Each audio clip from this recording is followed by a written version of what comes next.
भूतिया बिजू का। गांव के एक कोने में एक पुराना और वीरान खेत था जिसे बरसों पहले लोग छोड़ चुके थे। उस खेत के बीचों बीच एक बड़ा सा बिजुका खड़ा था। इस बिजुका को खेत की रक्षा के लिए वहां लगाया गया था ताकि पक्षी फसलें न खा सकें। लेकिन अब वहां कोई फसल नहीं थी, सिर्फ सूखी झाड़ियां, कंटीली बेलें और ऊंची घास उगी हुई थी।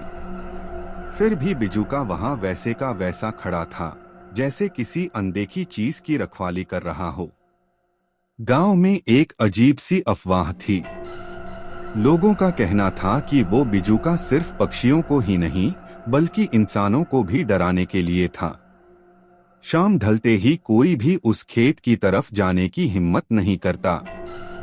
गांव के बुजुर्ग बताते थे कि जो कोई उस खेत के पास गया वह कभी वापस नहीं लौटा।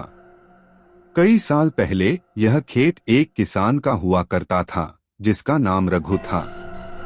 रघु मेहनती था और अपनी जमीन से बहुत प्यार करता था।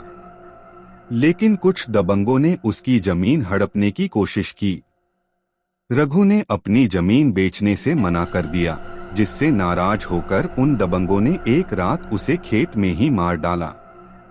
उसकी लाश को खेत के बीचों बीच गाड़ दिया गया और ऊपर बिजुका लगा दिया। कहते हैं उसी दिन से उस खेत में अजीब अजीब घटनाएं होने लगी। लोग कहते थे कि रघु की आत्मा उस बिजुका में बस गई है। गांव में कुछ युवक थे जो इन कहानियों को सिर्फ डराने वाली बातें मानते थे। उनमें से 3 दोस्तों मोहन, अजय और सुमित ने एक रात तय किया कि वे इन अफवाहों की सच्चाई का पता लगाएंगे। वे सभी मशालें और एक बड़ा डंडा लेकर रात के अंधेरे में खेत की तरफ निकल पड़े।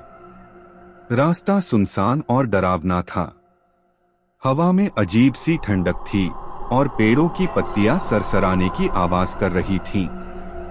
जब वे खेत के पास पहुंचे तो उन्हें दूर से ही वह बिजुका दिखाई दिया।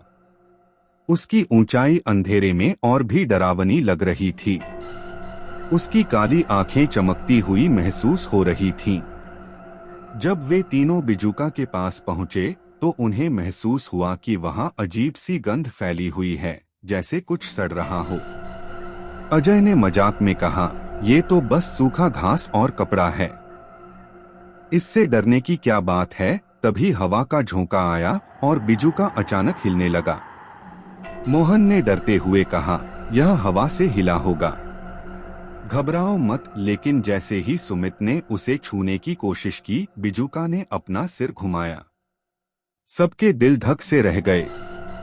बिजुका की आंखों में गुस्सा और खून का लाल रंग दिखाई देने लगा। अचानक बिजुका की लकड़ी की टहनियां जैसे जीवित हो गईं। उसकी उंगलियां सुमित के गले की ओर बढ़ने लगीं। तीनों दोस्तों ने घबराकर वहां से भागने की कोशिश की, लेकिन खेत से बाहर निकलने का रास्ता उन्हें दिखाई नहीं दे रहा था। ऐसा लग रहा था जैसे खेत ने उन्हें घेर लिया हो। बिजुका की हंसी पूरे खेत में गूंज रही थी। गांव वालों ने अगली सुबह देखा कि बिजुका अब पहले से भी बड़ा हो गया था। उसके कपड़ों में नई परतें जुड़ गई थीं और ऐसा लग रहा था कि वह इंसानी मांस के टुकड़ों से बना हो। मोहन, अजय और सुमित का कहीं कोई नामो निशान नहीं था। उस दिन के बाद गांव में किसी ने उस खेत का रुख नहीं किया। कहते हैं बिजुका अब भी हर रात हिलता है और उसकी आंखों से टपकता खून उन लोगों की चीखों को बयां करता है जो उसे चुनौती देने की गलती कर बैठे। और आज भी रात के समय उस खेत से आती अजीब आवाजें गांव वालों को याद दिलाती हैं कि कुछ डरावनी कहानियां सिर्फ कहानियां नहीं होती। अगर आपको ये कहानी पसंद आई हो तो इसे लाइक, शेयर और सब्सक्राइब जरूर करें। ऐसी ही डरावनी कहानियों के लिए हमारे साथ जुड़े रहें। धन्यवाद।